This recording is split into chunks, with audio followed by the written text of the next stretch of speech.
Hey guys, what's up? This is Diamond. Welcome back to my channel. Alright y'all, so today we are going to be jumping into a little bit of a Q&A. I had my Instagram and some people I'm close with kind of hit me up and, give me some good topics they want to talk about. I have questions for my cousins as well. I have some really thought-provoking stuff, and today we're just gonna jump right into it. So the first question that I got was, what is my favorite and what's my least favorite luxury items that I've purchased? And that is very, very difficult to answer for a few reasons. One, I don't have that many luxury items. Like, let's just be clear, I'm not, that tight like that, I guess. But thus far, my favorite luxury item that I've purchased would have to be, well, I actually just bought some Balenciaga slides that just got here today. They're super duper cute. I might send them back for a bigger size, but I think those might end up being my most favorite used items ever, because just last year I got my first pair of real slides. It's just something that I never had or ever gravitated towards, and I wanted something more sporty and everyday. And I got those from All Saints, which was awesome. But then I just wanted the Balenciaga ones. They're in a cool beige khaki color that is popping for summertime, that is gonna go with more outfits or look less harsh against some of my more summery outfits. I would have to say, my least favorite luxury item that I've purchased. I don't have one yet. Yeah, I spend a lot of time when I go through my purchases on whether or not it's a good investment piece or if it's something that I'm gonna really get the cost per wear out of. So I don't have a least favorite. Even, for example, I have some that I might have thought about longer, like my Saint Laurent toy sac de jour, because it's so tiny, but I wear it almost every single day since I bought it. So I'm definitely getting the cost per wear out of it. So I can't say it's a least favorite. One of the next questions I got was, do you have a tattoo? Yes, I have about 3 tattoos, all from college days. I do plan on getting more. They're just honestly very pricey, and I have disposable income, but there's other things that I prioritize spending my money on, namely clothes. I have this tattoo, which is super awesome. It just says pure, indestructible, incomprehensibly beautiful, and I'll try to insert a better photo here. And it's a diamond. It's on my wrist. I'm hoping to expand on this and create a half sleeve. I also have a tattoo on my hip bone that says not another statistic. I'm born and raised from Oakland, California, and growing up inner city single mom, it could be difficult sometimes. And also, I'm not saying that my dad wasn't in my life. I'm just saying sometimes it can be difficult. Some of the things that you see or hear about can be difficult, and I managed to stay on a quote unquote straight path, and I'm working on manifesting my dreams. So that's why I like to say that I'm not another statistic. It is what it is. And then I have a really cheeky third tattoo, which is just this mustache tattoo. I got this one with one of my great friends from college, Keen, and we both got it out of solidarity. So those are my tattoos. Let me know what y'all think about me getting a half sleeve, though. I really want one. I just think they look awesome. And I'm artistic, and I feel like tattoos are a great way to express your artistic side and creative side. So that's why I love tattoos and piercings too. They're amazing. So the next question I got was, what do I do for work? And, how has it been working during a pandemic? Wow. So I currently moved to a role in sales. Let me tell you, sales is not for the faint of heart at all. I'm sure that it might be, I will say that I have it relatively easier because I do get to work from home and I still get to reap the great benefits of my company. That being said, sales is kind of cutthroat. I don't know if this is something that I see myself in super long term, but it's, you know, a great opportunity for right now. It's an opportunity that got me to try another industry other than retail, and I'm still on the fence about the role itself, but as far as the company, it's an excellent company, and I'm not mad at working in sales for this particular company, if that makes sense. Working during a pandemic is not that bad. I actually really enjoy being at home, and I also get to be at home with my best friend, with my fiance. So it could be, you know, that much worse if I was like home alone every single day. I know some people are cool with that, but I realize that I do actually crave that, like interpersonal connection with people. So I just make sure that on the weekends after work and every day after work, I try to shut that down and separate my work-life balance like really well. All right, and then the next question that I had was, how do I feel about that high school shooting that happened in the bathroom? I believe his name was Anthony Thompson or Thomas. I just think that that's awful. I think that we need, if we don't reform police, then we need to defund the police. And if we can't defund the police or reform the police, if we can't defund the police, then we need a complete overhaul of the justice system. I believe that police should be there to de-escalate situations. And yes, I believe that they should be in place as far as maintaining safety within communities.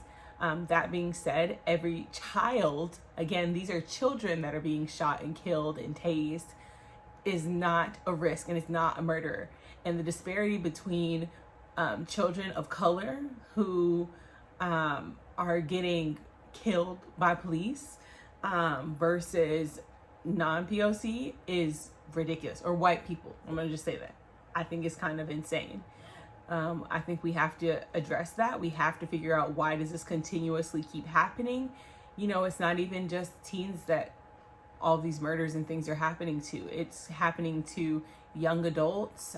It's happening to older Black adults, and other communities as well. There was just a young man recently here in Alameda County that was, there's going to be an investigation launched because they had held him down and he died in that situation. And it's just not okay. Police should be there to de-escalate situations. And if they can't be there to de-escalate situations, we need something else.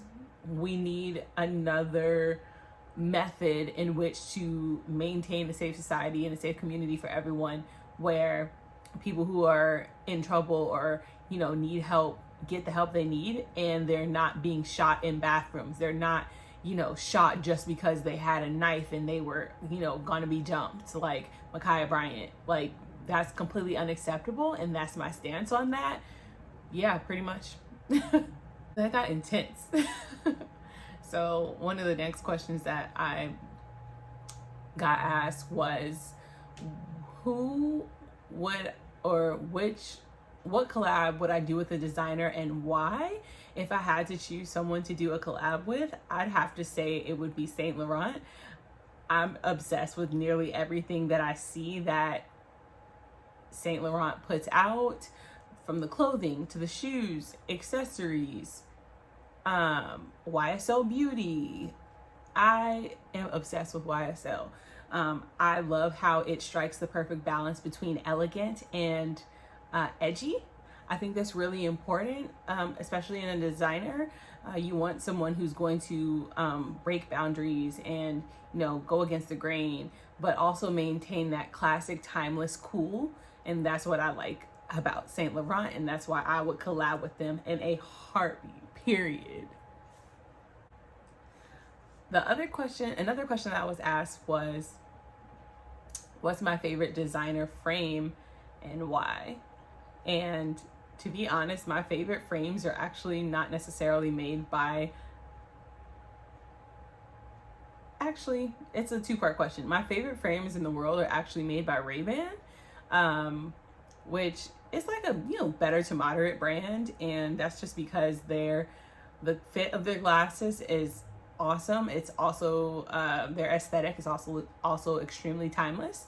Now that being said, I do wish that they were more trendy. So if I had to go with a favorite designer frame, mine would actually be Tom Ford. I would die for a pair of Tom Ford glasses. That being said, I'm really obsessed with these Fendi glasses that I got, and I specifically looked into Fendi because there's a pair of Fendi sunglasses from like years ago that I was obsessed with and I never got my hands on. And these are a good dupe, and they're getting me out of my comfort zone with the cat eye shape and the thin metal arm. So I'm obsessed with Tom Ford and Fendi designer frames. Trust me. So the next question I was asked was, what's my favorite makeup product of all time? This is gonna sound really crazy because if you know me, it should be something that has to do with my eyebrows, but it's not. Lip gloss is my favorite makeup product of all time. A little bit of lip gloss can literally change your mood, change your day, change how you look. I've loved lip gloss since I was a child. Lip gloss is amazing. I love that there's so many different brands, so many colors, but let's be real, you can't go wrong with a classic clear or pinky nude lip gloss. Let me show y'all my favorite right now. So right now, this Laneige lip glowy balm is my favorite lip gloss. I know it's a lip balm technically, but this has replaced my lip glosses. This is all I've been wearing. I'm about to empty a tube out of this, and I would have emptied it out sooner, except for I bought like 2 or 3 more of these.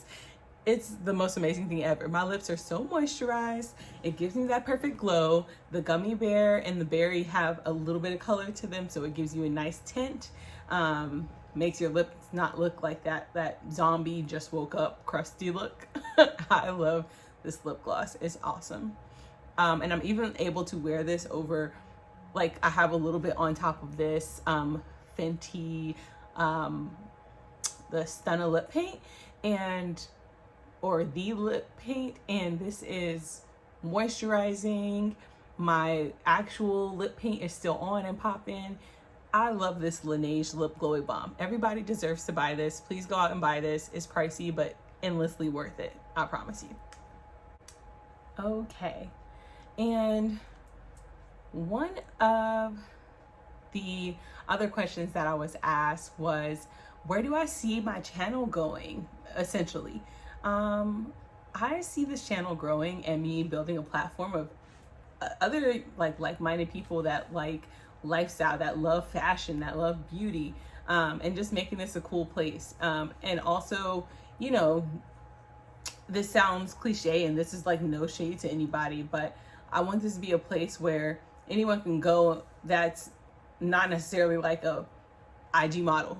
You know what I mean? I think that regular everyday people have a lot to say and they're super relatable, like myself. Hopefully I'm relatable, and I think that's really important, to show the real and show real life and to be authentic and be really genuine and not have everything be about the glitz, the glam, the highlights of your life. I think that's really, really important. So that's where I see my channel going. I'd love to grow this channel to, you know, thousands of subscribers, and hopefully turn this into like a side hustle and maybe eventually a full-time role that I can do, where I can just interact with everyone and continue to put out amazing content that inspires people, or, you know, that just makes people feel good. Someone also asked me if I had some projects in the works. To be completely transparent with y'all, I do not really have any projects in the works. There's been a bit of a learning curve with my new role, and I've really just been trying to acclimate myself to that new role. What I would love to do is spend more time on my blog and focus more on my writing. That is my number one passion. or number one or number two passion is a tie between fashion and writing. But that's what I'd like to focus on next, is really expanding my blog, maybe doing a complete blog overhaul, and just trying to connect with more people that way as well. Now, I also got some really cool, super intense, super kind of deep questions. One of them is just like to give our perspective questions, basically. So my cousin told me that I should discuss, shopping Black-owned business brands, particularly fashion brands, Black-owned fashion brands. My thought process on that is they're brands, period. It doesn't matter if it's a Black-owned business or a white-owned business. Of course, I'm definitely trying to be more supportive of my Black-owned businesses. I believe that, we shouldn't necessarily be super hard on a Black-owned business that does not meet our standards, as opposed to, say, a non-POC owned brand or business. I believe that every business encounters a learning curve. I think that there has also been a huge how do I say this? A huge push for and a huge movement of Black-owned businesses over the last few years that have come to fruition. And I think with any business, there are learning curves. I would say if you get business that, doesn't please you or that you think is unacceptable, your first instinct shouldn't be to flash on them, okay? Give them feedback. Totally fine. Better yet, if you're concerned about shopping with them, and this goes for any brand, if you're concerned about how that shopping experience will be, use your credit card if you're able to, so that your credit card can reimburse you if anything goes wrong with your order. That did happen to me. I shopped a pretty well-known Black-owned handbag brand or accessory brand, and they do their orders in batches oftentimes, and my Apple Pay had the incorrect address. I was sent an email that told me that I could totally change my address, that they'd updated it. When it came time for it to ship, it still shipped to my old address.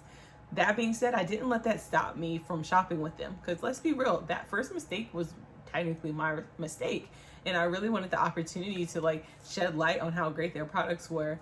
And I'm so pleased with my new handbag. It's absolutely ridiculous. Yeah, you guys will see that coming up soon.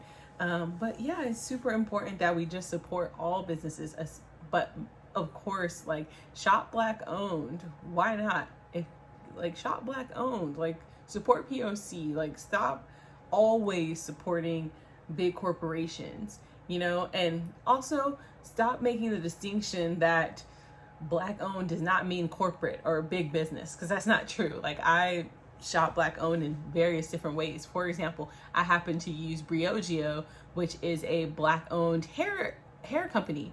Not weave hair, but hair care company.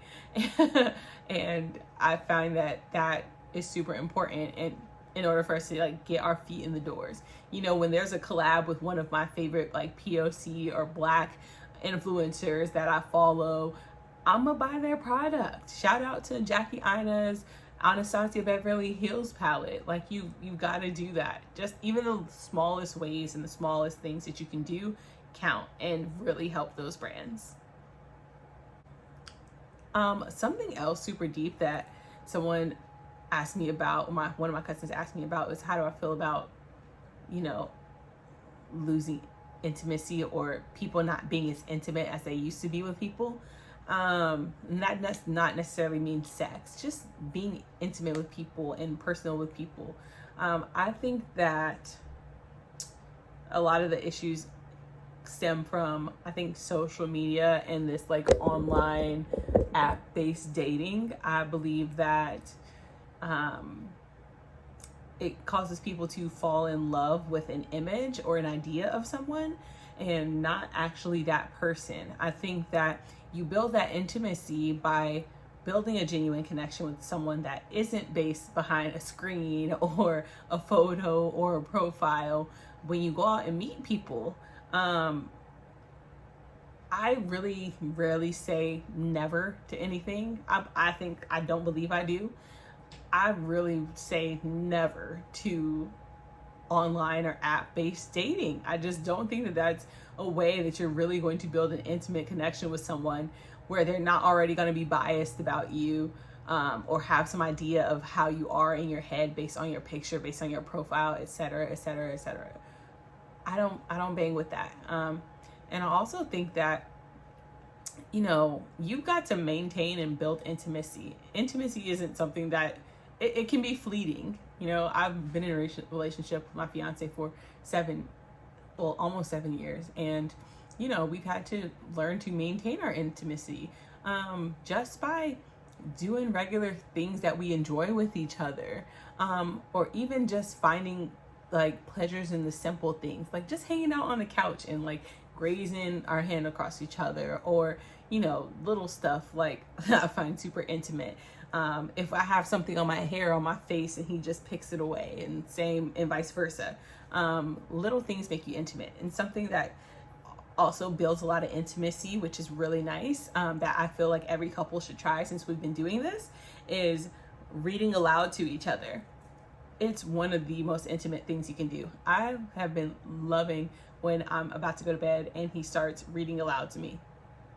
It's just really intimate, and you know, I already think he's hot. I think that his voice is sexy, and it's so soothing. You have to build and maintain intimacy any way that you can that makes sense for you in your relationship. You know, these are not end all be all. Some people don't like reading. I don't understand that, but anyway. But some people don't like reading. Maybe your thing is just, you know, watching music videos. Maybe your thing is just taking long rides and having long conversations with each other, or hanging out on your patio on a beautiful day. Those are small little ways that you can build and maintain intimacy with your significant other or with other people in general. That's how you have to do that.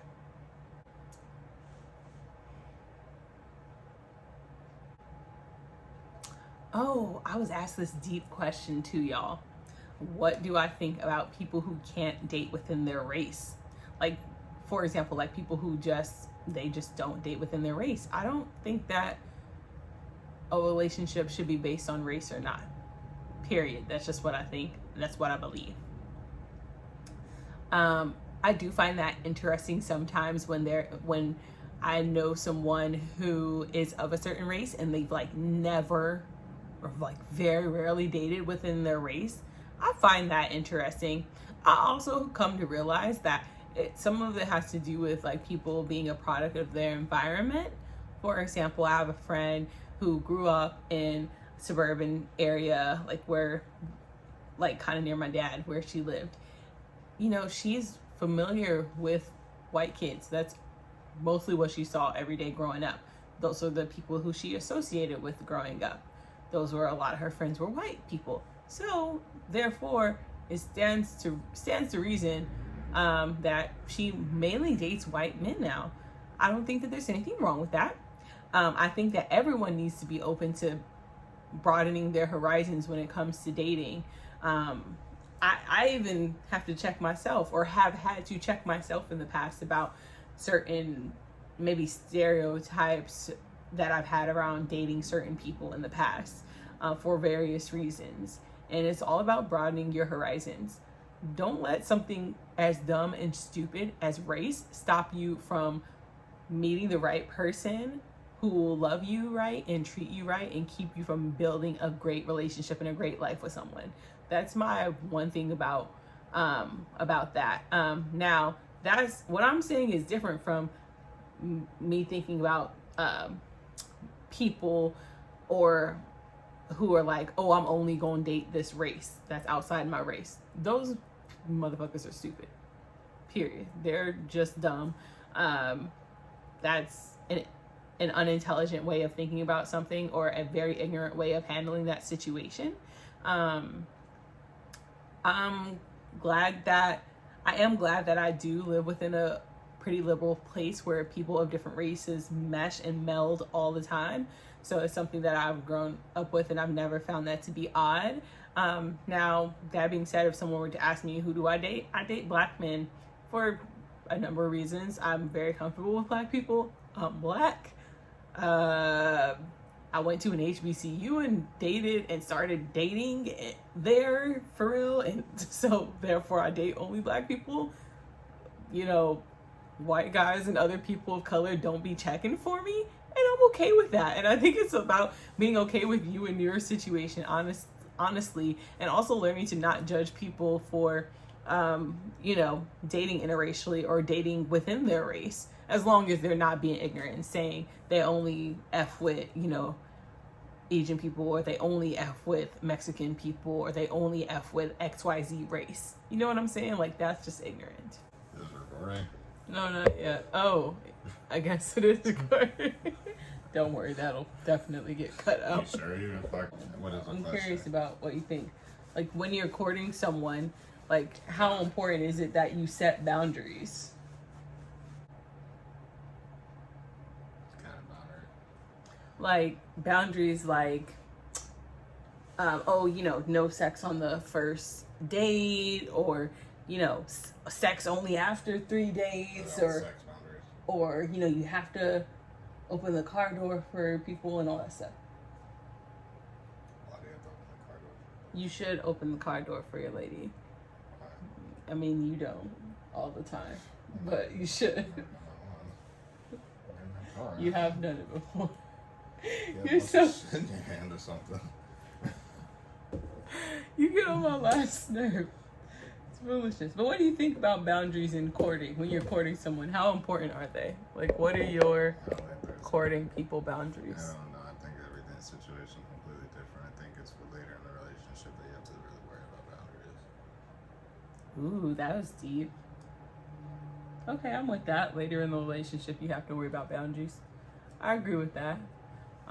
Why do you think that these things come up later rather than sooner, or how come? You're not as close. Okay. I'm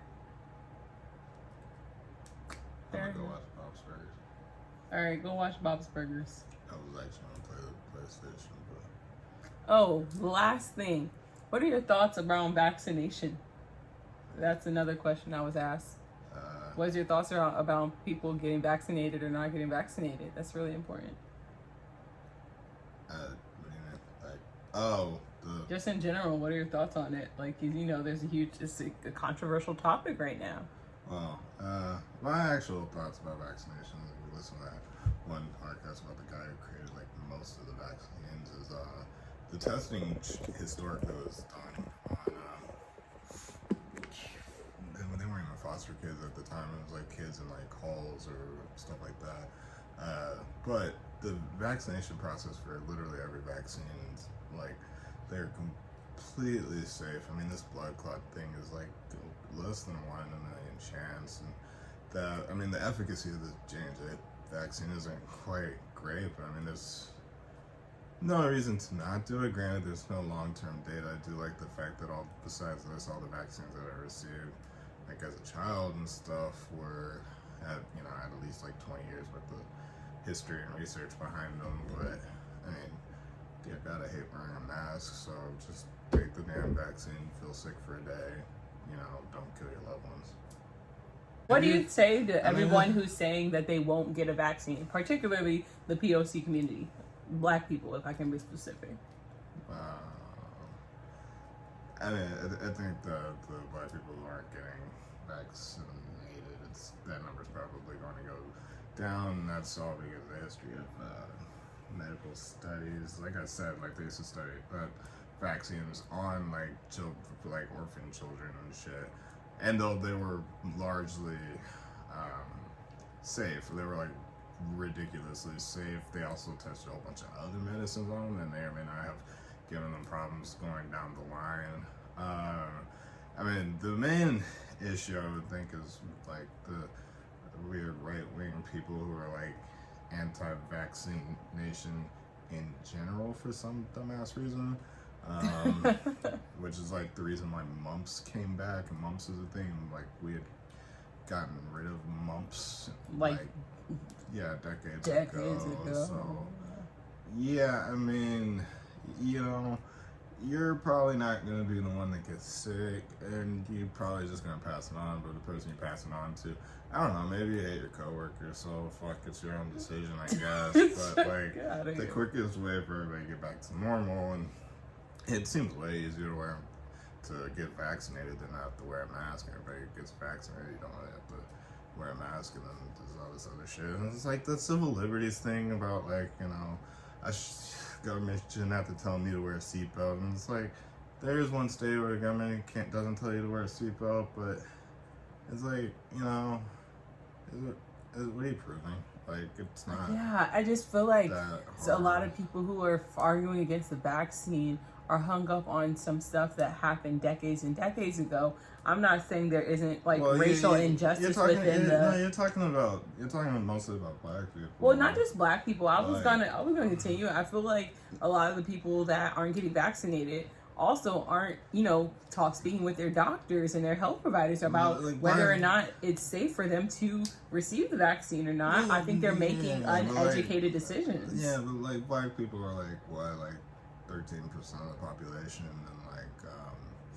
and then, you know, like, there's a good percentage of them that don't want to get vaccinated, but the whole thing about the community spread is, like, the numbers of black people, like, it's bad for the black community in itself, but, like, it's mostly the white people, which is just bad for the community at large, because they're largely the people who also refuse to wear masks and all that stuff, and they are a huge number, much larger than the number of black people not getting it, just because they are a larger percentage of the population, and they have a pretty high stand. Like 50% of Republicans are against the vaccine, which is like, most of them are white, right? But you're also the one saying, when can we go out and open up and do all this other stuff? And it's like they gave you an answer when everybody gets vaccinated, so just take the damn vaccine. And I'm not necessarily trying to make this about race, but that being said, what would you say, or how do you feel about, you know, black people who aren't getting vaccinated because of, you know, we used to be like test dummies and for, you know, vaccines and medical treatments, etc. back in the day? Like, what would you say to those people, or what's your thought behind that? I mean, I understand that. I mean, like, you know, compared to, like, historically, just take it and feel sick for a day. It's not, you know, that big of a deal. That being said, if I get cancer, I'm suing Pfizer. I've thought about that too. If I do get cancer down the line, we might be suing Pfizer. But people, realistically though, in all seriousness, speak with your health providers, speak with your doctors, go by their recommendations. Your doctors are medical professionals for a reason. Don't make an uneducated decision. Just don't make an uneducated decision without speaking with your health providers. Especially for my high-risk peoples out there, it's super important. And again, it's not just about you. You have to, we're doing this to protect each other. We're doing this to become normal again as a society. The real question, do you have like an actual definitive reason to not get the vaccine? You're not getting the vaccine because they did the Tuskegee experiment? Right, that's what they didn't do the Tuskegee experiment for the vaccine. They just had volunteers try it. So, like, I mean, obviously there's a historical context, and we're not giving something that the government gave us, but, like, the government's just buying it. They're not creating it. It's just the drug companies creating it. And they had, you know, several trials. It hasn't proved to kill anybody except for, like, the blood clot thing with the J&J stuff. So, I mean, do you have a definitive reason? If the reason is I don't want to, you know, you do you. But I mean, if the reason is like you think there's a fucking microchip in there, or you, like, you know, think they're experiment, like, especially if you're black, like, if they're gonna experiment on black people for it, then why is it that, like, the black community was the last one to get it? They gave it to white people first. Obviously, white people like it. Like, you know what I mean? Like, so, you know, if you have health concerns or something, you should probably definitely get it too. But, like, and talk to your doctors. Don't make this decision on your own. But, like, you know, fuck it, do it. Like, I just personally hate wearing masks, so please get the vaccine so me and YB don't have to wear masks anymore. You know, I mean, we're fully vaccinated. Or don't. I don't give a shit. I got the vaccine, so whatever. All right, y'all. So that's what I have for you today as far as our Q&A. That was super duper fun. Yeah, definitely drop your questions down below. Hit me up on Instagram. It's at honeydipdiamond. I'm more than happy to like do another Q&A. I'd love to interact with you guys more and, you know, have y'all learn more about me and, you know, have some nice, interesting conversations with people. Yeah, be sure to like, comment, and subscribe, and I'll talk to y'all next time. Bye.